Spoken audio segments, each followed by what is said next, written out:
മർക്കോസ് 12-ാം അധ്യായം. മുന്തിരിത്തോട്ടത്തിലെ കൃഷിക്കാരുടെ ഉപമ.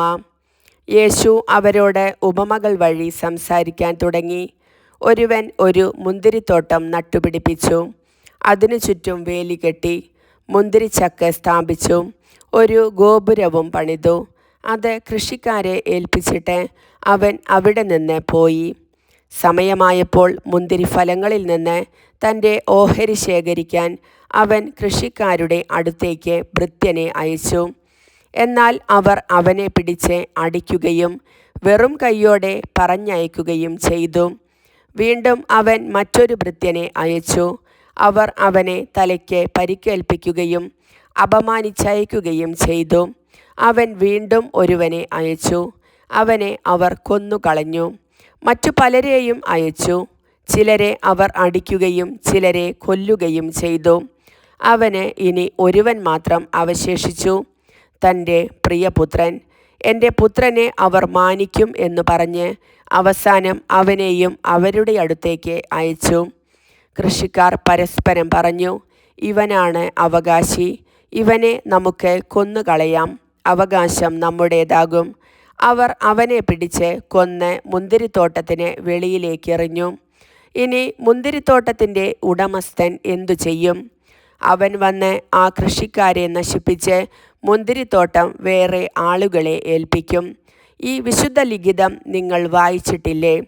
പണിക്കാർ ഉപേക്ഷിച്ച കല്ലു തന്നെ മൂലക്കല്ലായി തീർന്നു. ഇത് കർത്താവിൻ്റെ പ്രവൃത്തിയാണ്. നമ്മുടെ ദൃഷ്ടിയിൽ ഇത് അത്ഭുതകരമായിരിക്കുന്നു.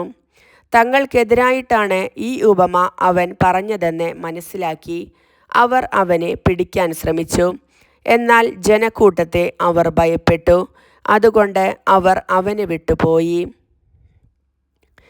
സീസറിന് നികുതി കൊടുക്കണമോ? അവനെ വാക്കിൽ കൊടുക്കുന്നതിനു വേണ്ടി കുറെ ഫരിസേയരെയും ഹെറോദേസ് പക്ഷക്കാരെയും അവർ അവൻ്റെ അടുത്തേക്ക് അയച്ചു. അവർ വന്ന് അവനോട് പറഞ്ഞു, ഗുരു, നീ സത്യവാനാണെന്നും ആരുടെയും മുഖം നോക്കാതെ നിർഭയം ദൈവത്തിൻ്റെ വഴി സത്യമായി പഠിപ്പിക്കുന്നെന്നും ഞങ്ങൾ അറിയുന്നു.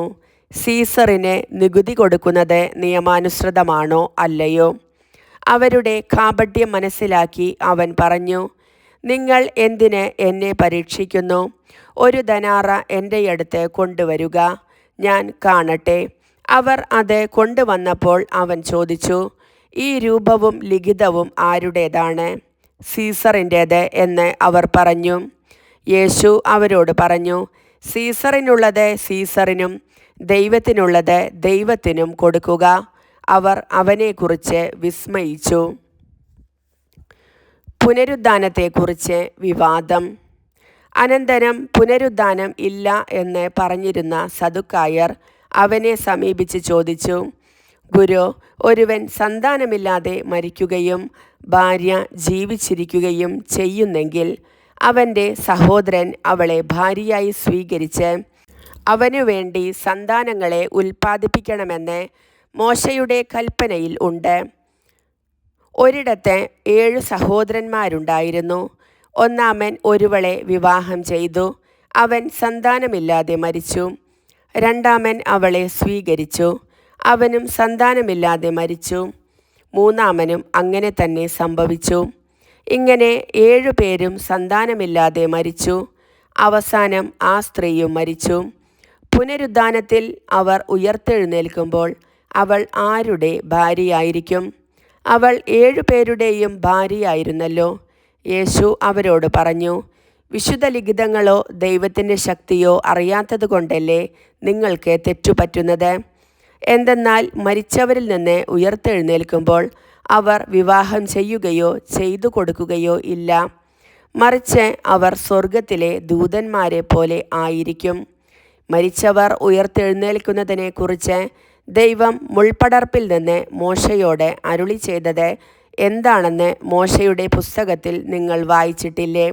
അവിടുന്ന് പറഞ്ഞു, ഞാൻ അബ്രാഹത്തിൻ്റെ ദൈവവും ഇസഹാക്കിൻ്റെ ദൈവവും യാക്കോബിൻ്റെ ദൈവവും ആണ്.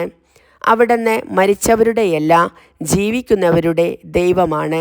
നിങ്ങൾക്ക് വലിയ തെറ്റുപറ്റിയിരിക്കുന്നു. സുപ്രധാന കൽപ്പനകൾ.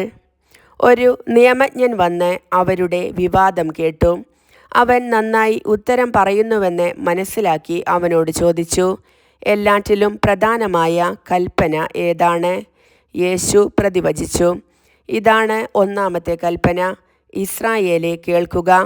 നമ്മുടെ ദൈവമായ കർത്താവാണ് ഏക കർത്താവ്. നീ നിന്റെ ദൈവമായ കർത്താവിനെ പൂർണ്ണ ഹൃദയത്തോടും പൂർണ്ണാത്മാവോടും പൂർണ്ണ മനസ്സോടും പൂർണ്ണ ശക്തിയോടും കൂടെ സ്നേഹിക്കുക. രണ്ടാമത്തെ കൽപ്പന, നിന്നെപ്പോലെ തന്നെ നിന്റെ അയൽക്കാരനെയും സ്നേഹിക്കുക.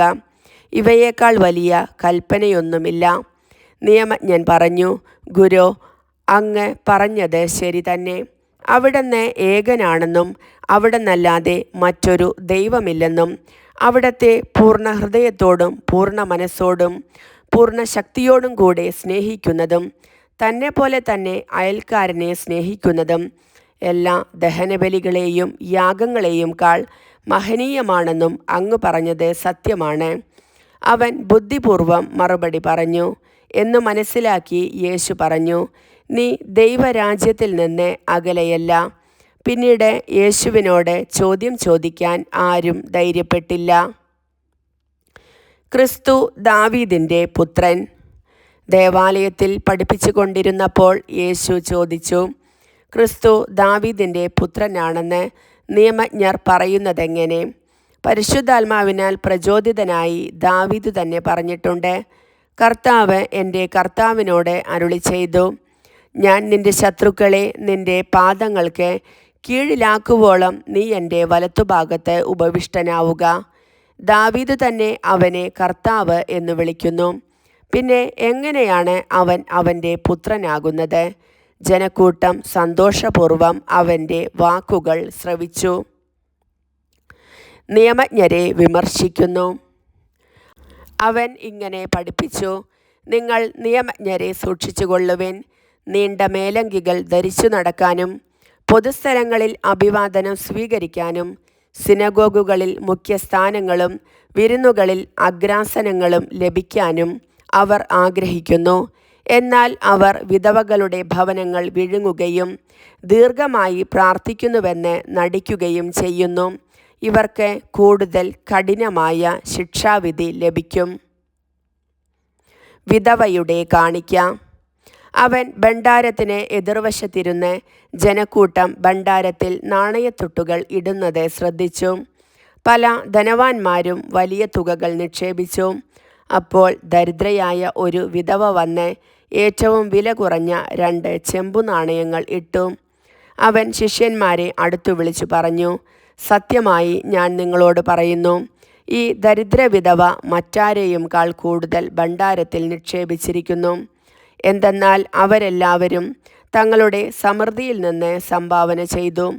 ഇവളാകട്ടെ തൻ്റെ ദാരിദ്ര്യത്തിൽ നിന്ന് തനിക്കുണ്ടായിരുന്നതെല്ലാം തൻ്റെ ഉപജീവനത്തിനുള്ള വക മുഴുവനും നിക്ഷേപിച്ചിരിക്കുന്നു. കർത്താവിൻ്റെ വചനം.